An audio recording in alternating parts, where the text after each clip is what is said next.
Imagine que um mosquito entra na sua casa. Em vez de matá-lo com um simples tapa, você decide queimar todo o prédio até os alicerces. O mosquito, sem dúvida, está morto, mas você também ficou sem lar. As alergias funcionam de maneira semelhante. São respostas exageradas do nosso sistema imunológico contra substâncias que, na verdade, não representam um perigo real. É como se nosso corpo estivesse programado para enfrentar ameaças muito maiores, mas ao não encontrá-las, transforma qualquer coisa inofensiva em um inimigo mortal. As alergias não têm uma única forma. Eles podem aparecer diante de elementos tão variados como o pólen, a poeira, o pelo de um gato, certos alimentos ou até mesmo o próprio suor.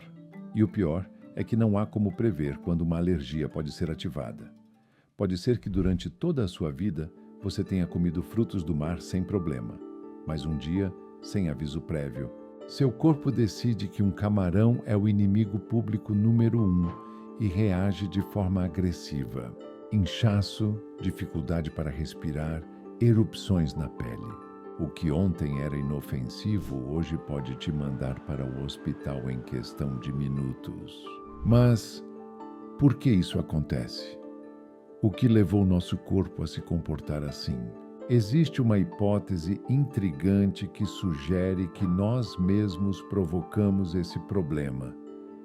Ao eliminar um inimigo que nos acompanhou durante milhares de anos, os vermes parasitas. Na maior parte da nossa história, os humanos têm sido anfitriões involuntários de uma grande quantidade de vermes parasitas. Eram companheiros indesejados que aproveitavam qualquer descuido na higiene para se instalarem em nossos corpos. Eles entravam em nós através da água contaminada e podiam permanecer dentro por anos, se alimentando de nós e liberando suas crias em nossas fezes. Não era apenas um problema individual, mas uma realidade inevitável para gerações inteiras. Mas embora esses parasitas fossem prejudiciais, nossa biologia encontrou uma maneira de se defender. E é aqui que nosso sistema imunológico entra em ação. Lutar contra um parasita não é como enfrentar uma bactéria ou um vírus. Você não pode simplesmente encapsulá-lo e eliminá-lo. Um verme é uma criatura enorme em escala microscópica, com uma pele resistente que o protege até mesmo dos ácidos do estômago. Para lidar com uma ameaça como essa, o corpo desenvolveu um sistema de defesa que poderíamos descrever como um exército completo. As células B são responsáveis por fabricar anticorpos especializados em detectar vermes. Os mastócitos são como minas terrestres, cheias de histamina e outras substâncias inflamatórias, esperando o sinal para detonar. Eosinófilos atacam diretamente com compostos tóxicos, tentando enfraquecer o intruso. Basófilos. Eles coordenam a ofensiva, garantindo que a batalha continue até que o parasita seja expulso. Quando o sistema imunológico detectava um verme, ele ativava uma reação extrema: inflamação, muco, diarreia, tudo com o único propósito de expulsar o invasor o mais rápido possível. Mas então, nós humanos encontramos uma solução definitiva. Desenvolvemos melhores condições sanitárias, aprendemos a purificar a água e, com os avanços em medicina, erradicamos a maioria desses parasitas. No entanto, nosso sistema imunológico não recebeu a atualização de software. Continua a funcionar como se os vermes estivessem lá, à espera de uma ameaça que nunca chega. E quando não encontra seu antigo inimigo, ataca qualquer coisa que pareça ameaçadora, mesmo que seja completamente inofensiva. Assim, em vez de lançar uma ofensiva contra um verme real, agora o faz contra o pólen, a poeira ou um simples amendoim. Na luta entre humanos e parasitas, cada lado desenvolveu novas estratégias para superar o outro. Nós criamos um sistema imunológico capaz de reagir violentamente contra os invasores. Mas os vermes não ficaram parados. Em vez de enfrentar diretamente nossas defesas, eles evoluíram para manipulá-las. Secretaram substâncias químicas que acalmavam o sistema imunológico, adormecendo-o para evitar que os atacasse. Era como se os vermes tivessem aprendido a hackear nossos corpos para passar despercebidos. Para combater isso, nosso sistema imunológico tornou-se ainda mais agressivo, desenvolvendo respostas extremas para compensar o efeito sedativo dos parasitas. Durante milhares de anos, esse equilíbrio entre vermes e sistema imunológico funcionou, até que os humanos intervieram. Com a chegada do saneamento moderno e os avanços na medicina, eliminamos quase completamente os parasitas que nos acompanharam por gerações. Em teoria, isso foi uma vitória. Mas na prática, criamos um problema inesperado. Nosso sistema imunológico continuava tão agressivo quanto antes, mas agora não tinha um inimigo real contra o qual descarregar sua fúria. Era como se você tivesse treinado um cão de guarda durante toda a vida para protegê-lo de ladrões. Mas um dia os ladrões desaparecem. E o cachorro frustrado começa a atacar seus amigos e familiares. Sem vermes para combater, o sistema imunológico começou a reagir a substâncias completamente inofensivas. Alimentos comuns e partículas no ar poderiam se tornar o novo inimigo. Isso é, essencialmente, o que ocorre com uma alergia, um mecanismo de defesa desproporcional que luta contra ameaças inexistentes. A ironia é que, na tentativa de nos proteger, nosso corpo acaba nos causando mais danos do que o perigo suposto poderia nos causar. Mas o que exatamente acontece quando sofremos uma reação alérgica?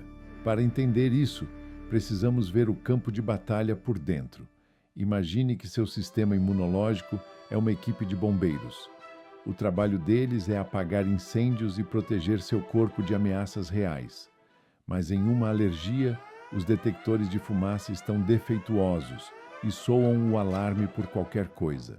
Um grão de poeira, o aroma de uma flor ou o simples contato com uma peça de látex. Quando isso acontece, os bombeiros não apenas respondem. Ele faz isso com uma força brutal e desproporcional. Não usa uma mangueira com água, mas borrifa espuma química por toda a cidade, evacua milhares de pessoas e fecha todas as ruas. É uma reação completamente exagerada para algo que nem sequer era um incêndio real. Quando uma reação alérgica é desencadeada, uma série de eventos caóticos ocorre no corpo. Inflamação.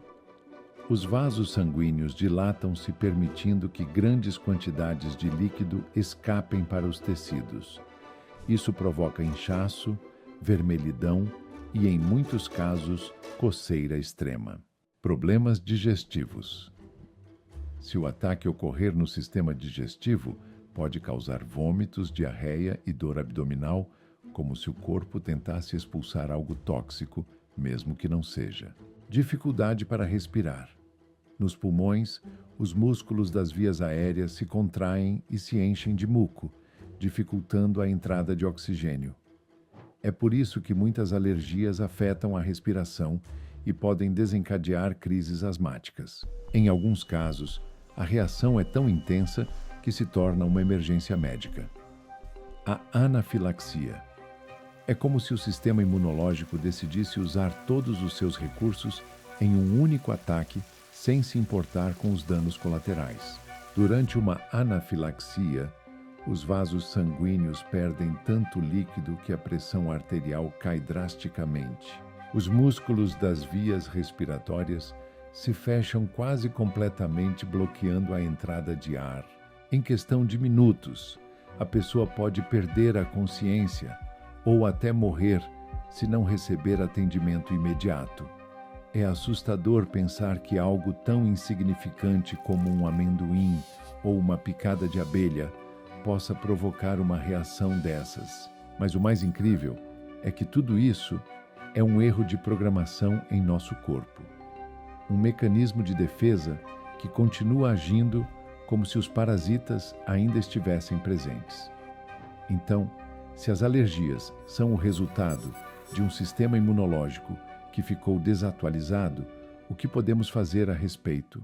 As alergias aumentaram dramaticamente nos últimos 100 anos, especialmente em países desenvolvidos com altos padrões de higiene, mas há muitas coisas que ainda não entendemos. Por que algumas pessoas desenvolvem alergias e outras não? Porque uma criança pode ser alérgica a frutos secos, mas seu irmão não? Porque algumas alergias desaparecem com o tempo, enquanto outras persistem ou até pioram, se o desaparecimento dos vermes parasitas for a principal causa. Porque algumas pessoas expostas a condições mais higiênicas não desenvolvem alergias de forma alguma. A ciência continua buscando respostas para essas perguntas. E embora a hipótese dos parasitas faça muito sentido, também há outros fatores que podem estar contribuindo para esta epidemia de alergias. A falta de parasitas não é a única mudança que experimentamos como espécie nos últimos séculos. Também alteramos nossa alimentação, nossa relação com a natureza e até os micro-organismos que habitam dentro de nós. Algumas hipóteses sugerem que a redução da diversidade do nosso microbioma intestinal pode ser um fator-chave. No passado, vivíamos em contato constante com bactérias que ajudavam a regular nosso sistema imunológico.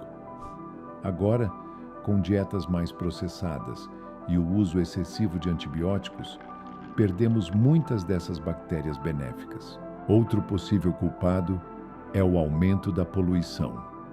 O ar que respiramos hoje contém uma mistura de partículas químicas que poderiam estar sobrecarregando nosso sistema imunológico, tornando-o mais propenso a reações exageradas. Ou talvez o problema não seja uma única causa, mas sim uma combinação de vários fatores, com menos parasitas, um microbioma mais pobre e um ambiente mais poluído. Curiosamente, o aumento das alergias veio acompanhado por um aumento nas doenças autoimunes, como a esclerose múltipla, a diabetes tipo 1 e a artrite reumatoide. Em todas essas condições, o sistema imunológico ataca o próprio corpo como se estivesse muito alerta e não tivesse um inimigo real para enfrentar. Isso nos apresenta um desafio. Como podemos reduzir as alergias sem reintroduzir doenças parasitárias? Existe uma maneira de reprogramar o sistema imunológico para que volte a um estado mais equilibrado. Os cientistas estão explorando tratamentos que poderiam treinar o corpo para ser menos reativo. De terapias de exposição controlada ao uso de probióticos específicos, o objetivo é ajudar nosso sistema imunológico a voltar a se comportar como fazia antes de erradicarmos os parasitas. Mas ainda há um longo caminho a percorrer. A humanidade alcançou feitos incríveis. Erradicamos doenças, melhoramos a qualidade de vida e eliminamos ameaças que assombravam nossos ancestrais por milênios. Mas, como costuma acontecer, cada avanço traz consequências inesperadas. Ao eliminar os parasitas, é possível que tenhamos provocado um desequilíbrio em nosso próprio corpo, deixando-o sem o inimigo que o mantinha sob controle. Agora, nosso sistema imunológico continua em pé de guerra, mas não tem ninguém para combater, então ataca qualquer coisa. É como ter exterminado os predadores de um ecossistema sem lobos para regulá-los. Os cervos se multiplicam descontroladamente, alterando o equilíbrio natural. No entanto, isso não significa que devemos trazer de volta os vermes. Ninguém quer voltar a uma época em que as infecções parasitárias eram a norma. Em vez disso, a solução deve ser encontrar novas formas de equilibrar nosso sistema imunológico sem retroceder nos nossos avanços em saúde. Talvez no futuro possamos desenvolver tratamentos que simulem a presença de parasitas sem os efeitos negativos ou que restaurem a diversidade de nosso microbioma de maneira segura. Por enquanto, a única certeza é que a ciência continua buscando respostas. E enquanto isso, toda vez que alguém tem uma reação alérgica, seu corpo continua lutando contra um inimigo que desapareceu há muito tempo. Quero convidar você para visitar nosso coach de saúde em Tubisalude.com se quiser aprender mais sobre este assunto. Nosso coach está disposto a ajudar você. Não esqueça de compartilhar este vídeo com amigos e familiares. Assim você nos ajuda a criar mais conteúdo. Como este, nos vemos no próximo abraço.